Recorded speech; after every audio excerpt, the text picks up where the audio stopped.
So I grew up spending my summers at Jewish sleepaway camp, where unexpected programming delays often left my counselors scrambling to fill time between activity blocks. One of my favorite such time-filling games was called Song Association. Song Association is simple enough.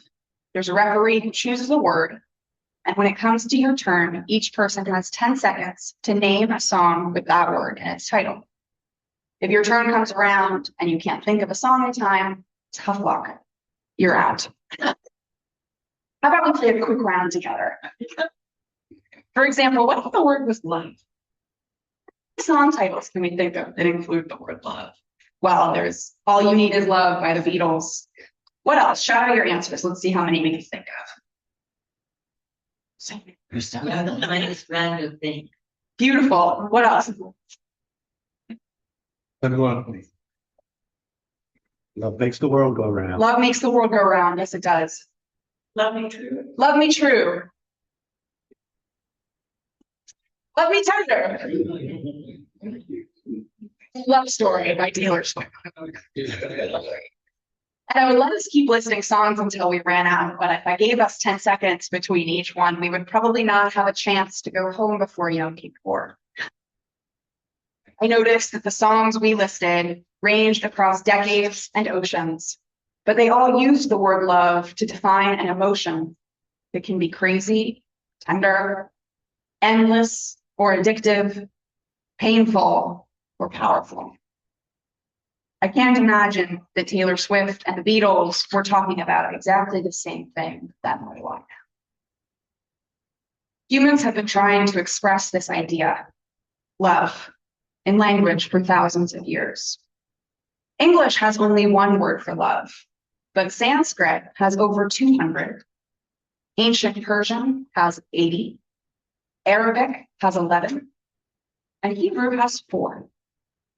There is dod, romantic love. There is yichud, marital love, which comes from the root echad, one coming together. There is racham, an elevated kind of love of which only God is capable. And then there is ahava, the catch-all umbrella term for all the love of which we are capable. Aleph, Hey, Bet. Romantic and platonic love, self-love or love for your country, love for parents and friends and children, all bubbling up from these 3 common root letters. The very first time we see this root in the text of our Torah is the story of the binding of Isaac, one of the traditional Torah readings for Rosh Hashana morning. God calls to Abraham and gives him a terrible test of loyalty. Take your son, your only one, whom you love, Isaac, and offer him there as a burnt offering. 2 of Abraham's greatest allegiances, 2 of his greatest loves, his God and his son, have come into conflict. And while a truly devoted believer may not disregard God's commandments, then again, truly loving father would not sacrifice his son's life without even a moment's questioning. And yet, at the pivotal moment, Abraham does not have the strength to disobey God when he is called to do the unthinkable. Without asking a single question, Abraham heeds God's command. He arises early the next morning and sets out to the land of Moriah with Isaac, prepared to sacrifice his beloved son in order to prove his faith. Some of our rabbinic commentators suggest that at this point, Isaac was a 37-year-old man. And yet, his trust in his father is as complete as that of a toddler who thinks his dad is Superman, as complete as Abraham's trust in God. Isaac asks, "Father, where is the sheep for the sacrifice?" And these are the last words he will ever speak to his father. Abraham binds Isaac to the altar and raises a knife to slaughter him, and the loving relationship between father and son is irrevocably altered. After the ordeal at the top of the mountain, an angel of God repeats the same words as before, but something crucial is missing. Let's see if you can spot the difference. Before, God commanded, take your son, your only one, who you love, Isaac.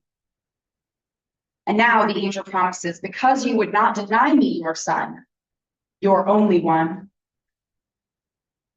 I will bless you.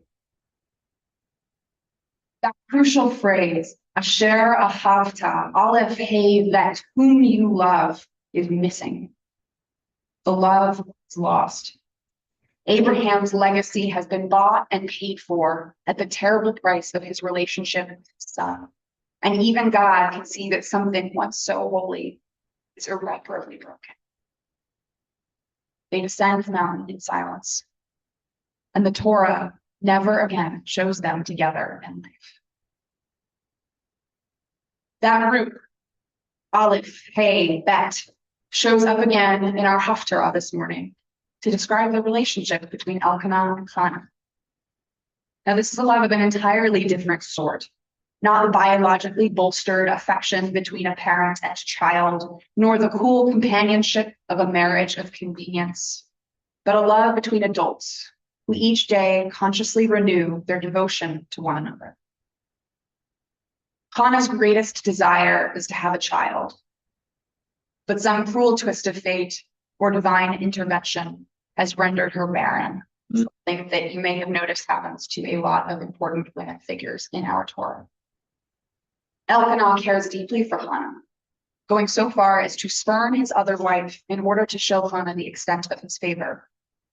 And while we can only imagine that his affections are important to Hannah, they alone cannot fulfill her desire, her heart's yearning for a child. Unlike the Akedah, the love in this story does not turn into estrangement. Elkanah loves Hannah the best way he knows how. She goes one step further by securing peace for herself. After offering her sacrifice at the temple in Shiloh, Hannah rises and speaks to God, praying that God will grant her a son.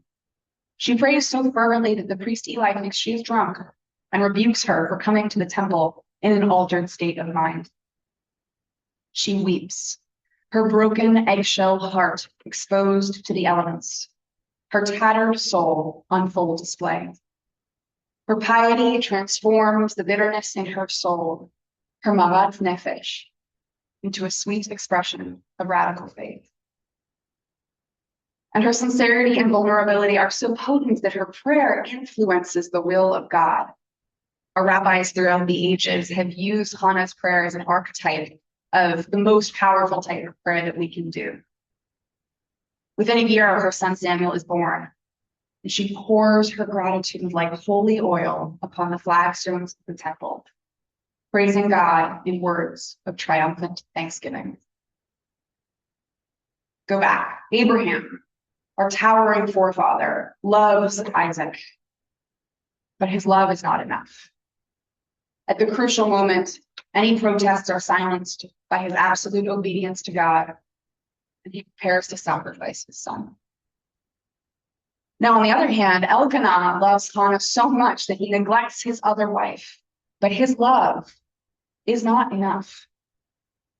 In spite of his doting adoration, her heart longs for something that he alone cannot provide. It is with this in mind that I return to my earlier question, if you remember. Why do we engage with these holy texts on Rosh Hashana? What is it about these stories, the story of the Akedah or the story of Hannah, that merit our attention on this, the head of the year? Judith Plaskow, a giant in the field of modern theology, writes that this makes clear that our ancestors are by no means always models of ethical behavior that edify and inspire us. On the contrary, often the Torah holds up a mirror to the ugliest aspects of human nature and human society. It provides us with opportunities to look honestly at ourselves and the world we have created, to reflect on destructive patterns of human relating, to ask how we might address and change them. The story of the Akedah gives us permission to be imperfect, because if Abraham, our father, erred so grievously and is still remembered as a righteous and good person, surely we too can be forgiven our mistakes.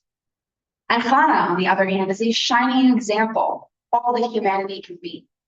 She embodies both strength and vulnerability.